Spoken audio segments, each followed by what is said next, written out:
Hello listeners, welcome to Telugu romantic love stories. మీరు ఈ ఛానల్ని ఫస్ట్ టైం చూస్తున్నట్లుంటే ప్లీజ్ సబ్స్క్రైబ్ చేయండి.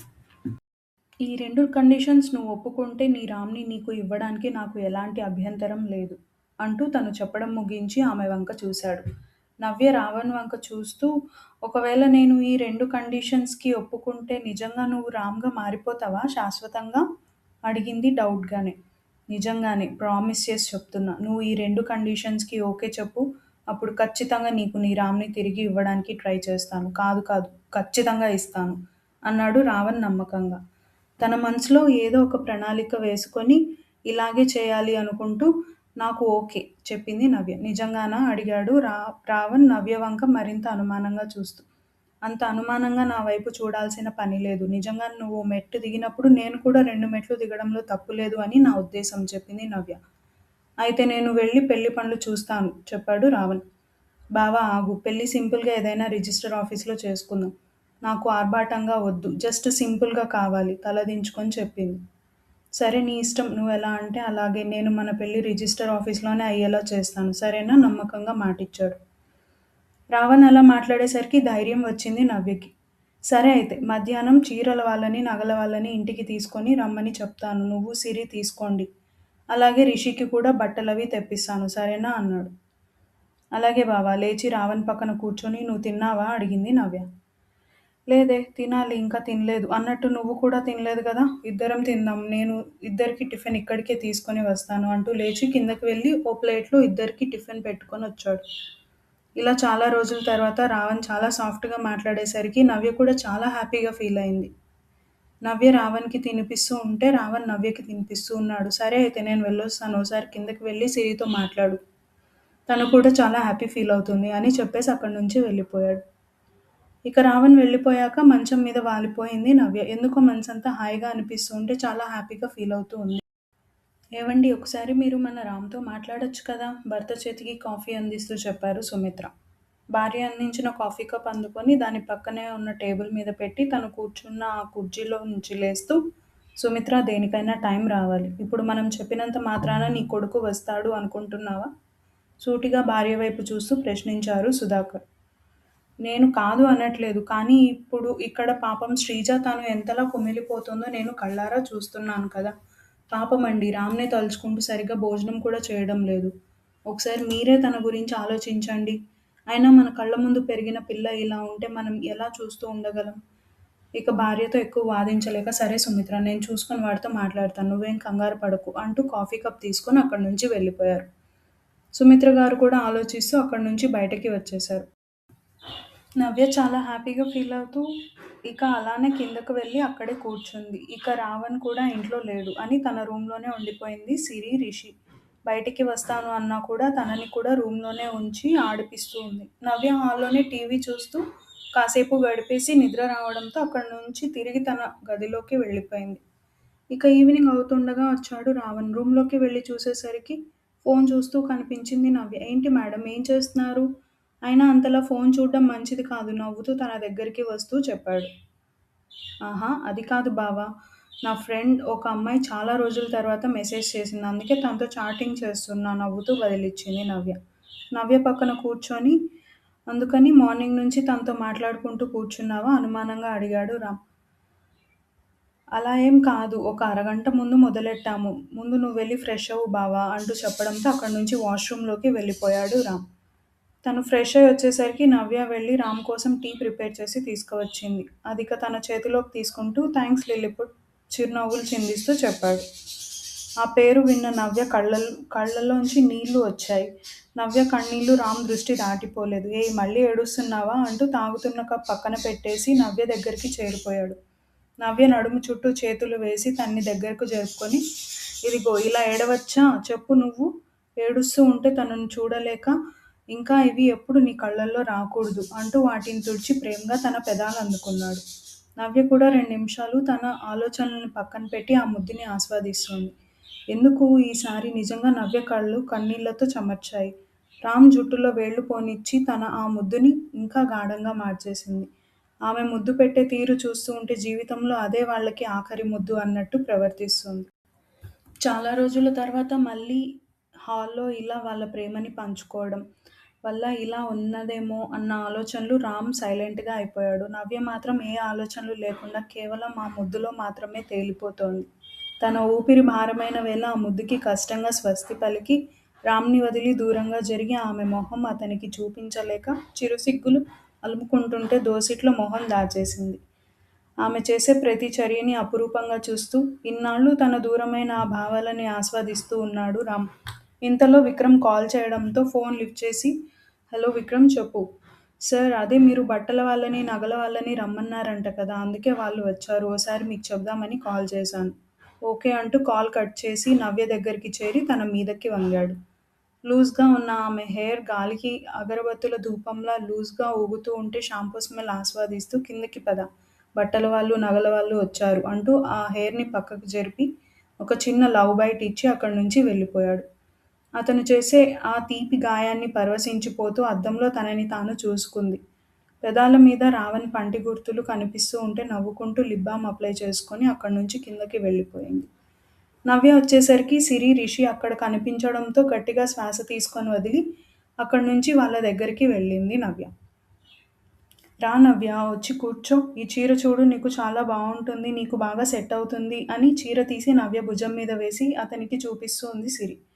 బాగుంది వదినా ఈ చీర నేను తీసుకుంటాను. నాకు చాలు. ఇప్పుడు నీకు సెలెక్ట్ చేస్తాను అంటూ చీరలు చూడడం మొదలుపెట్టింది. తనకి ఓ పట్టాన ఏదీ నచ్చకపోవడంతో మళ్ళీ ఓసారి మరేవో తెప్పించమని చెప్పింది. వాళ్ళు ఆల్రెడీ ఎక్కువ స్టాక్‌నే తీసుకొని రావడంతో ఇంకా ఓపెన్ చేసి చూపిస్తూ ఉన్నారు. అందులో ఒక చీర బాగా నచ్చడంతో వదినా ఈ చీర నీకు చాలా బావుంటుంది చూడు అంటూ ఆ చీర సిరి భుజం మీద వేసి చూసింది. చాలా బావుంది వదినా! ఈ చీర నువ్వు తీసుకో నవ్వుతూ చెప్పింది నవ్య. నవ్య తనతో ఇదివరకులా ప్రేమగా నవ్వుతూ మాట్లాడేసరికి కళ్ళల్లో నీళ్లు తిరిగాయి సిరికి. థాంక్స్ నవ్య చెమ్మగిల్లిన కళ్ళతో చెప్పింది సిరి. సారీ వదినా! నా వల్ల నువ్వు లైఫ్‌లో చాలా కోల్పోయావు. ఇన్ని రోజులు నా మొహం నీకు ఎలా చూపించాలో కూడా నాకు అర్థం కాలేదు. అందుకే ఈ దాగుడు మూత ఆటలు ఆడుతూ ఉన్నాను. కానీ నిన్ను బాధపరిచి, కించపరచాలి అని మాత్రం కాదు వదినా! ఏడుస్తూ సిరి వైపు చూస్తూ చెప్పింది నవ్య. సిరి కూడా చందు కళ్ళ ముందు మెదలగానే ఒక్కసారిగా దుఃఖం ఆగనంటూ పొంగుకొచ్చింది. కానీ తను ఏడిస్తే మళ్ళీ నవ్య ఇంకా ఏడుస్తుంది అన్న ఉద్దేశంతో తన బాధని గొంతులో ఆపేస్తూ అలా ఏం కాదు నవ్య. నా జీవితంలో తన పాత్ర అంతవరకే అనుకుంటాను. అయినా చందు నాకు దూరమయ్యాడు అని నేనెప్పుడూ అనుకోను. నా కూతురు రూపంలో చందు ఎప్పుడూ నాతోనే ఉంటాడు. దాని అల్లరిలో, దాని నవ్వులో, ప్రతి విషయంలో దానిలో నేను నా భర్తని చూసుకుంటాను అంటూ కళ్ళు మూసుకొని బాధ మొత్తాన్ని లోపలికి దిగమింగుకుంటూ గట్టిగా నోటితో శ్వాస తీసుకొని వదిలింది. ఇక ఆ విషయాలు వదిలేయి నవ్య. ఇప్పుడు జరగబోయేది మీ పెళ్లి. మీరిద్దరూ హ్యాపీగా మీ లైఫ్‌లో ఓ స్టెప్ ముందుకు వేస్తే చందు కూడా చాలా హ్యాపీగా ఫీల్ అవుతాడు. ఇది నీది, నాది అయిపోయింది కదా రిషి. రిషికి రామ్ కూడా చూద్దాం వాళ్ళకు కూడా బట్టలు తెప్పించాడు రామ్ ఆల్రెడీ. సరే వదినా అంటూ రిషికి కూడా ఓ అందమైన ఫ్రాక్ తీసి రావణ్ కోసం నవ్యకి సూట్ అయ్యేలా ఒక సూట్ తీశారు ఇద్దరూ కలిసి. మళ్ళీ నవ్య, సిరి కలిసిపోయినందుకు చాలా హ్యాపీ ఫీల్ అయ్యాడు రామ్. రిషి బంగారం మనం బయటికి వెళ్దామా అడిగాడు రామ్. ఓకే లామ్ అంటూ రావణ్ చేతులు పట్టుకోవడంతో పాపని తీసుకొని బయటికి వెళ్ళిపోయాడు. బట్టల సెలక్షన్ అయిపోయాక ఇద్దరు నగలు కూడా తీసుకొని మొత్తం బిల్ వేయించారు. ఆ మొత్తం విక్రమ్ కట్టేయడంతో ఆ డబ్బులు తీసుకొని వాళ్ళు కూడా హ్యాపీగా ఫీల్ అయ్యి అక్కడి నుంచి వెళ్ళిపోయారు. కాసేపు నవ్య ఇంకా సిరి మాట్లాడుకుంటూ ఆ రోజుకి వంట మనిషి వంట చేస్తాను అన్నా కూడా వద్దు అని వారించి ఆమెని పంపించేసి కలిసి వంట చేయడం మొదలుపెట్టారు ఇద్దరు. ఈ విషయాలన్నీ ఎప్పటికప్పుడు విక్రమ్ ద్వారా రావణ్‌కి చేరుతూనే ఉన్నాయి. మొత్తానికి నవ్యలో మార్పు కలిగింది. ఇది చాలు నాకు అనుకుంటూ హ్యాపీగా ఫీల్ అయ్యాడు. ఇక పాపని తీసుకొని నైట్‌కి ఇంటికి వచ్చాడు రామ్. పాప ఫుల్‌గా అలిసిపోయి బయటే తినేయడంతో తనని తన రూమ్‌లో పడుకోబెట్టి బయటకు వచ్చాడు. అక్కడ సిరి, నవ్య ఇద్దరూ రామ్ కోసమే వెయిట్ చేస్తూ ఉండడంతో రామ్ రాగానే ముగ్గురికి వడ్డించింది నవ్య. ముగ్గురు తింటూ కబుర్లు చెప్పుకుంటూ చాలా రోజుల తర్వాత ఒక హ్యాపీ డిన్నర్ చేశారు. తర్వాత సిరి రిషి కోసం పాలు కాచి తీసుకువెళ్ళిపోయింది. వంట మనిషి వచ్చి అన్నీ క్లీన్ చేసేయడంతో నవ్య, రావణ్ తమ రూమ్‌లోకి వెళ్ళిపోయారు. హలో! ఏంటి సార్ ఎక్కడికి వస్తున్నారు? ఇంకా పెళ్ళవ్వలేదు మనకి కాబట్టి వేరే రూమ్‌లో ఉండు అంది నవ్య రామ్‌కి అడ్డంగా నిలబడి. ఏయ్! నేను ముందు నుంచి ఇదే రూమ్‌లో ఉంటున్నాను కదా! ఇప్పుడు కూడా ఇక్కడే ఉంటా. నువ్వు కాదు అనడానికి అస్సలు వీల్లేదు అన్నాడు రామ్. అవన్నీ ఆఫ్టర్ మ్యారేజ్ పెట్టుకో. ఇప్పుడు కాదు పో బావ అంది నవ్య. ఆహా! అవునా అలా వచ్చావా అంటూ కిందకి వంగి నవ్య హిప్ ఆహా! అవునా అలా వచ్చావా అంటూ కిందకి వంగి నవ్య హిప్ మీద చేతులు వేసి గట్టిగా పట్టుకొని తన్ని ఎత్తుకున్నాడు. ఎక్కడ పడిపోతుందో అన్న భయంతో రావణ్ భుజాలని తన 2 చేతులతో ఒత్తి పట్టుకుంది నవ్య. తనతో సహా రూంలోకి వచ్చి కాలితో డోర్‌ని వేశాడు. రావణ్ చేసిన ఒక్క పనికి బిక్క చచ్చిపోయింది నవ్య. తనని మంచం మీద దించి తన పక్కన చేరిపోయాడు. బావా ఇది తప్పు అంటూ ఉండగానే ఆమె వేసుకున్న చుడీదార్, దుప్పట్టాని తీసి దూరంగా విసిరేశాడు. ఒక్కసారిగా భయం పట్టుకుంది నవ్యకి. మమ్మీ! మమ్మీ! ఇలా రా అంటూ తల్లిని పిలిచింది ఒక అమ్మాయి. ఏమైంది బేబీ? Is anything wrong? అడిగింది ఆ అమ్మాయి తల్లి. మమ్మీ! అన్నయ్య మళ్ళీ తాగేసి వచ్చాడు చూడు గుమ్మం దగ్గర ఎలా పడిపోయాడో గుమ్మం వైపు చూపిస్తూ చెప్పింది ఒక అమ్మాయి. ఓరి దేవుడా! మళ్ళీ తాగేసి వచ్చావా? నిన్ను అంటూ వెళ్ళి ఓ 2 దెబ్బలు వేసినా అతనిలో ఎటువంటి చలనం లేకపోవడంతో లోపలికి వెళ్ళి ఓ చెంబు నీళ్లు వేసి తీసుకొచ్చి అతని మొహం మీద వేశారు. అప్పుడు లేచి కూర్చున్నాడు అతను. మమ్మీను నువ్వేంటిక్కడ? మత్తుగా కళ్ళు సగం మూసి తెరుస్తూ ధూళితో తల్లివంక చూస్తూ అడిగాడు. ఏరా తాగి తాగి చచ్చిపోతావురా? అర్థమవుతోందా నీకు? కొంచెమైనా ఎందుకురా ఇలా చేస్తున్నావు? కోపంగా అరుస్తూ 2 చెంపలు వాయించేస్తూ ఉన్నారు ఆవిడ. ఆవిడ అన్ని దెబ్బలు కొడుతున్నా కూడా ఏం మాట్లాడకుండా అలాగే తూలుతూ వెనక్కి పడిపోయాడు. కానీ వెనక దగ్గరలో గోడ ఉండడంతో దానికి ఆనుకొని నిలబడ్డాడు. అప్పటికే వీధిలో వాళ్ళు అక్కడ సినిమా చూస్తున్నట్టు చూస్తూ అక్కడ ఉండడంతో ఆవిడ తన కన్నీళ్లు తుడుచుకొని కొడుకు భుజం పట్టుకొని లోపలికి నడిపించుకుంటూ వెళ్లారు. అక్కడ జరిగే సీన్ రోజూ చూసేదే కాబట్టి వాళ్ళలో వాళ్ళు గుసగుసలాడుకుంటూ అక్కడి నుంచి వెళ్ళిపోయారు. కొడుకుని తీసుకొని వెళ్ళి సోఫాలో కూర్చోబెట్టి మజ్జిగ తీసుకొని రా తల్లి అని కూతురు వంక చూసి చెప్పడంతో గబగబా కిచెన్లో పరుగు తీసింది ఆ అమ్మాయి. వెళ్ళి ఓ లోటాలో పెరుగు చిలికి నీళ్లు వేసి మజ్జిగ చేసి తీసుకొచ్చింది. ఆవిడ కొడుకు ముక్కు మూసి అతను కొద్దిగా నోరు తెరవడంతో నోట్లోకి మజ్జిగ పోశారు. ఇక మెల్లగా మజ్జిగ తాగడం మొదలెట్టాడు అతను. తనని మంచం మీదకు దించి తన పక్కన చేరిపోయాడు రావణ్. బావా ఇది తప్పు అని అంటూ ఉండగానే ఆమె వేసుకున్న చుడీదార్ దుపట్టాని తీసి దూరంగా విసిరేశాడు.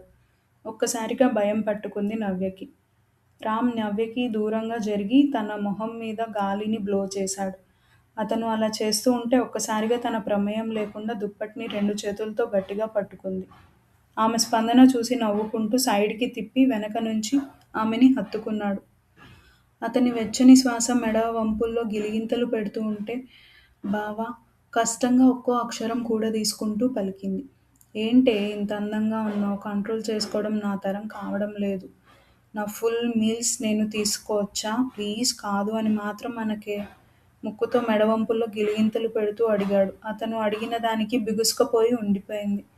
ఆమె నుంచి ఎలాంటి స్పందన లేకపోవడంతో చిన్నగా నవ్వుకుంటూ ఆమెని చూస్తూ కసక్కున అతని పంటి గుర్తులు ఆమె మెడవంపున బహుమతిగా ఇచ్చాడు. ఆ అంటూ చిన్నగా మూలిగింది. ఆమె అలా మూలుగుతూ ఉంటే అతనిలో ఆవేశం పెరిగిపోతూ ఆమెని సొంతం చేసుకోవాలి అనే ఆలోచన బలపడుతూ వస్తుంది. బావా ప్లీజ్ నన్ను వదిలేయవా? ఆమె మాటలు అస్సలు స్పష్టంగా లేవు. ఏంటే ఏం చెప్తున్నావు? నాకైతే అస్సలేం అర్థం కావడం లేదు. కొంపదీసి నాకు గ్రీన్ సిగ్నల్ గాని ఇస్తున్నావా ఏంటి? చెవి దగ్గర పెదాలు నిలిపి చిన్నగా మాట్లాడుతూ చేతుల్ని మాత్రం నడుం మీద నాట్యం చేయిస్తూ ఉన్నాడు. అతని రఫ్ చేతులు తగిలేసరికి తెల్లగా ఉండే ఆమె నడుము ఎర్రగా కందిపోయింది. అది చూసిన అతను ఆమె వంక ఆశ్చర్యంగా చూస్తూ ఏంటే ఇంకా ఏం మొదలెట్టకుండానే ఇలా ఎర్రగా అయిపోతే మరి నా పని మొదలెడితే ఏమవుతావే? చెవులని వీడి నడుం దగ్గరికి చేర్చి ప్రశ్నించాడు. బావ ప్లీజ్ అప్పటికే ఏదో ఒక రకమైన మత్తు ఆమె చుట్టూ అల్లుకుంటూ ఉంటే శరీరం, మనసు దాన్ని ఇంకా ఇంకా ప్రోత్సహించు అని మొరపెడుతూ ఉంటే బ్రెయిన్ మాత్రం వాణ్ణి దూరంగా తోసేయి అంటూ చెప్తూ ఉంది. ఆమె భావాలు అర్థం చేసుకునే ప్రయత్నం చేస్తూ నడుం మీద నుంచి పైకి వెళ్తూ ఉన్నాడు. బ్రెయిన్ ఎంత చెప్తున్నా కూడా శరీరం మాత్రం ఎప్పుడూ అతని వశం అయిపోయినట్టు అతను ఏం చేస్తున్నా కూడా అతనికి అనుకూలంగా స్పందిస్తూ ఉంది. అతను పైపైకి వస్తూ ఉంటే అతని తలలో చేతులు పోనిచ్చి గట్టిగా అతని జుట్టు పట్టుకొని ఉంది. మెల్లగా అతను ఆమె ఎద దగ్గరికి చేరిపోయాడు. ఆమె ఆమె టాప్ కాస్త చెదిరి ఉండడం వల్ల ఆమె ఎద అందాలు కనీ కనిపించకుండా ఊరిస్తూ ఉంటే వాటిని చేరుకునే ప్రయత్నంగా ఆమె టాప్‌ని ఆమె నుంచి దూరం తీసేశాడు. ఇది అస్సలు ఊహించలేదు ఆమె. ఒక్కసారిగా పట్టిన మత్తు మొత్తం వదిలిపోయినట్టు ఒక్కసారిగా కళ్ళు పెద్దవి చేసి తన చేతులను తన ఎదపై అడ్డుగా కప్పుకుంది. అతను మాత్రం ఇంకా అదే ట్రాన్స్‌లో ఆమె చేతులు తప్పిస్తూ ఆమెని అర్ధనగ్నంగా మార్చే ప్రయత్నం చేస్తూ ఉన్నాడు. అది అర్థమైన ఆమె అతన్ని ఎలా ఆపాలో తెలియక అతని చెంప మీద గట్టిగా కొట్టింది.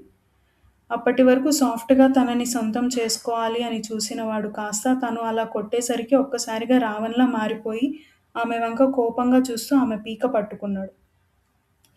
బావా! బావా! వద్దు నన్నేం చెయ్యకు అంటూ గట్టిగా అరుస్తూ ఉంది నవ్య. నవ్య నువ్వు బానే ఉన్నావా? ఏమైంది? అడిగాడు రామ్ తన చెంపలను తాకుతూ. అంటే బావ పీక పట్టుకోవడం నా కల. నిజంగా ఇది జరిగింది అనుకున్నాను. దేవుడా బ్రతికించావయ్యా తండ్రి అనుకుంటూ ఏం లేదు బావ సారీ బై మిస్టేక్ కొట్టేశాను. లేదే నేనే నా లిమిట్స్ క్రాస్ చేశాను. ఏ ఆడపిల్ల కూడా పెళ్ళికి ముందు ఒకటవ్వడానికి ఒప్పుకోదు కదా! అందుకే మన పెళ్లి అయిన తర్వాతే మన ఫస్ట్ నైట్. అర్థమవుతోందా? సారీ నేనే కొంచెం ఓవర్‌గా బిహేవ్ చేశా అంటూ ప్రేమగా తన తల నిమురుతూ చెప్పాడు. బావ చెప్పిన మాటలకి చాలా ఆశ్చర్యపోయింది నవ్య. ఏంటి వీడు నిజంగా రావణైతే కాదు అంటే నా బావ నిజంగా మారిపోయాడా? ఇది అస్సలు నమ్మలేకుండా ఉంది. థాంక్స్ భగవంతుడా! Thanks so much. నా బావని మళ్ళీ నాకు తిరిగి ఇచ్చినందుకు అనుకుంటూ రావణ్‌ని గట్టిగా హగ్ చేసుకొని పడుకుంది. నెక్స్ట్ డే మార్నింగ్ రావణ్ గుండెల మీద ఆదమర్చి నిద్రపోతూ ఉంది నవ్య. తను మెల్లిగా కదిలేసరికి రావణ్‌కి కూడా మెలకువ వచ్చింది. కానీ నవ్య కంటే ముందే రావణ్ నిద్ర లేచాడు. గుండెల మీద పసిపాపలా హాయిగా పడుకున్న నవ్యని చూస్తూ ఉంటే ఎంతసేపైనా అలాగే చూస్తూ ఉండాలి అనిపిస్తూ ఉంది. అంత ముద్దుగా ఉంది నవ్య అలా పడుకుంటూ ఉంటే. అప్పుడే లేలేత కిరణాలు రూమ్‌లోకి విండోలో నుంచి వాళ్ళ మీద పడుతూ ఉంటే ఆ ప్రకృతే వచ్చి చిరుముద్దు ఇచ్చినట్టు అనిపిస్తుంది. నవ్వుతూ నవ్యకి ఎండ తగలకుండా అని అడ్డుగా ఒక షీల్డ్‌లా మారిపోయాడు. రావణ్ శ్వాసలో వేడి తగులుతూ ఉంటే మెల్లిగా కళ్ళు తెరుస్తూ ఉంది నవ్య. తనకతి సమీపంలో తన రామ్ బాడీ షర్ట్ లేకుండా కనిపిస్తూ ఉంటే నవ్వుకుంటూ తల పైకెత్తి రామ్ వైపు చూసింది. గుడ్ మార్నింగ్ చిరునవ్వుతో విష్ చేశాడు ఆమెని. గుడ్ మార్నింగ్ బావ నవ్వుతూ బదిలిచ్చింది. అప్పుడే లేచావే? ఇంకొంసేపు పడుకోవచ్చు కదా? ఆమె ముంగుర్లు సవరిస్తూ అడిగాడు. మెలకువ వచ్చేసింది బావ ఆవలిస్తూ చేతిని అడ్డం పెట్టుకొని చెప్పింది. అవునా? సరే అయితే అంటూ ప్రేమగా నవ్య నుదిటి మీద ముద్దు పెట్టుకున్నాడు. ఎందుకో ఆ క్షణాలు మనసు లోతుల్లో పదిలంగా దాచుకుంది నవ్య. అప్రయత్నంగా ఆమె కళ్ళల్లో నీళ్లతో నిండిపోయాయి. తన ప్రియసఖి అలా కన్నీళ్లు నింపుకోవడం చూసిన అతని కళ్ళు కూడా తెలియకుండా చెమర్చాయి. సుమిత్ర గారు సుధాకర్ గారితో మాట్లాడినా ఎలాంటి ఉపయోగం లేదు అని నిర్ధారించుకొని తన అన్న అయిన రఘు గారిని కలవాలని నిశ్చయించుకుంది. ఇక అనుకున్నదే తడవుగా రఘు గారి దగ్గరకు వెళ్లారు సుమిత్ర గారు. అన్నయ్య నీతో మాట్లాడాలి. చెప్పు సుమి. అయినా నువ్వు నా దగ్గర భయపడాల్సిన విషయం ఏంటి? అనుమానంగా చెల్లెలి వంక చూస్తూ అడిగాడు రఘు. అదే అన్నయ్య మనం ముందు అనుకున్నాం కదా మన రామ్‌కి, శ్రీజాకి పెళ్లి చేయాలి అని. కానీ రామ్ ఏమో ఇప్పుడు మొండి పట్టు పట్టి కూర్చున్నాడు.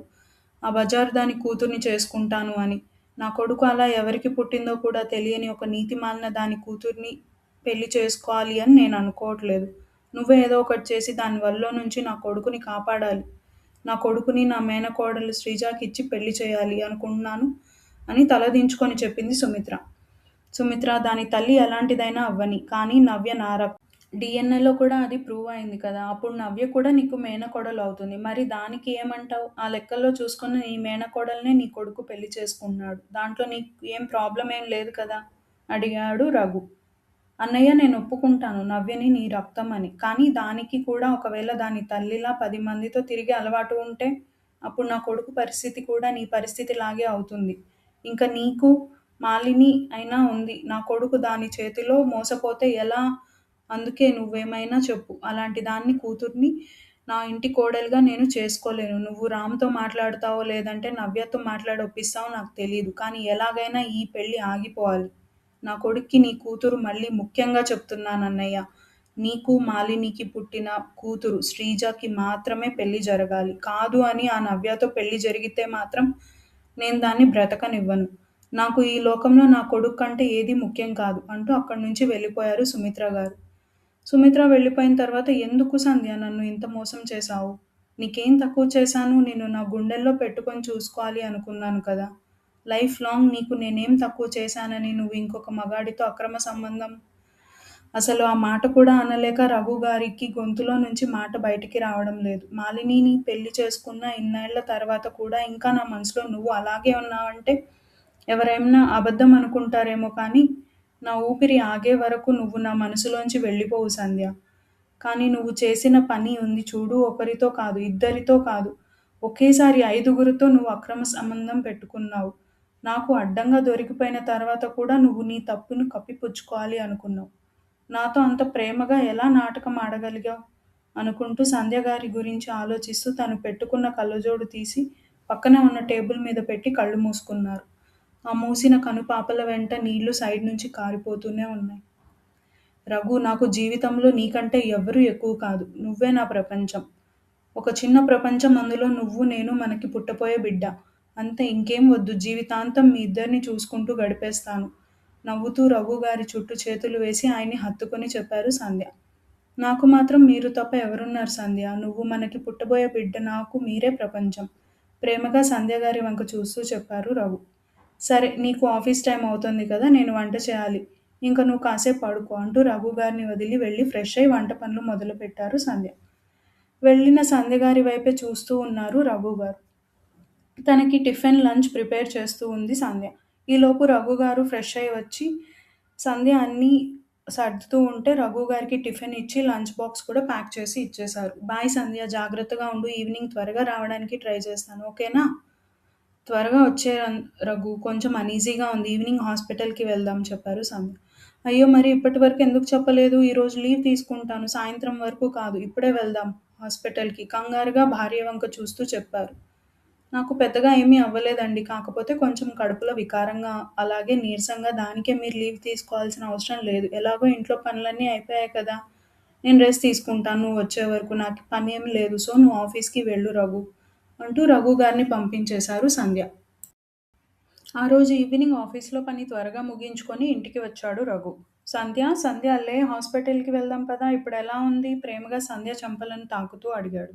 నువ్వు వెళ్ళిన తర్వాత కొంచెం వామిటింగ్స్ అయ్యాయి. బాగా నీరసంగా ఉంది. అలాగే కళ్ళు కూడా తిరుగుతున్నాయి రఘు. హాస్పిటల్కి కూడా రాలేననిపిస్తుంది. డాక్టర్ని పిలవ్వా? రఘు గారి వైపు చూస్తూ అడిగారు సంధ్య. సరే ఆగు, నేను డాక్టర్కి కాల్ చేస్తా అంటూ ఉంటే మళ్ళీ మెల్లగా నిద్రలోకి జారుకుంది సంధ్య. బయటికి వచ్చి డాక్టర్కి కాల్ చేసి తిరిగి సంధ్య దగ్గరికి వెళ్ళాడు. ఒక అరగంటకి డాక్టర్ అక్కడికి వచ్చాడు. సంధ్య గారిని పూర్తిగా చెక్ చేసి ఆమె ప్రెగ్నెంట్, ఇప్పుడు 3వ నెల, కొంచెం వీక్గా ఉన్నారు, జాగ్రత్తగా చూసుకోండి అంటూ రఘు గారికి చెప్పి కొన్ని మెడిసిన్స్ లిస్ట్ అవి వాడమని చెప్పి అక్కడి నుంచి వెళ్ళిపోయారు. రఘు గారికి ఆనందంగా సంధ్య గారి దగ్గరికి వచ్చారు. Sandhya, thanks Sandhya, thank you so much, నాకు నాకు ఇంత పెద్ద గిఫ్ట్ ఇస్తున్నందుకు అంటూ సంధ్య గారిని తన గుండెలకి హత్తుకున్నాడు రఘు. రఘు గారి ఆనందం మొత్తం కళ్ళలో తెలుస్తుంటే సంధ్య గారికి మనసు ఇంకా ఇంకా సంబరపడిపోతుంది. ఆ క్షణాలని తలుచుకుంటూ నువ్వు ఇలా చేశావంటే ఇప్పటికీ నమ్మలేకపోతున్నాను సంధ్య. కానీ సాక్ష్యాలు నువ్వు తప్పు చేశావని నిరూపిస్తున్నాయి. ఎందుకే నాకు ఇంత పెద్ద శిక్ష వేశావు? ఇప్పుడు నీ వల్ల మన నవ్య బ్రతుకు కూడా నాశనం అయ్యేలా ఉంది. రామ్ నా కూతుర్ని ప్రేమిస్తున్నాడు అంటే పొంగిపోయాను. కానీ ఇప్పుడు వాడు రాముడు కాదు, రాక్షసుడు. అలాంటి రాక్షసుడి దగ్గర నా కూతురు పంజరంలో బంధించిన చిలకలా తన జీవితాన్ని గడుపుతూ ఉంది అని తలుచుకున్న ప్రతిసారి నా మనసు ఎన్ని ముక్కలవుతుందో ఎవ్వరికీ తెలీదు సంధ్య. అది కేవలం నాకు మాత్రమే తెలుసు అనుకుంటూ కన్నీళ్లు తుడుచుకొని లేచి సంధ్య గారి ఫోటోని ఎవరికీ కనిపించకుండా లోపల దాచేశారు. నెక్స్ట్ అప్డేట్లో కలుద్దాం. Please like, comment, subscribe and share it with your friends. Thank you.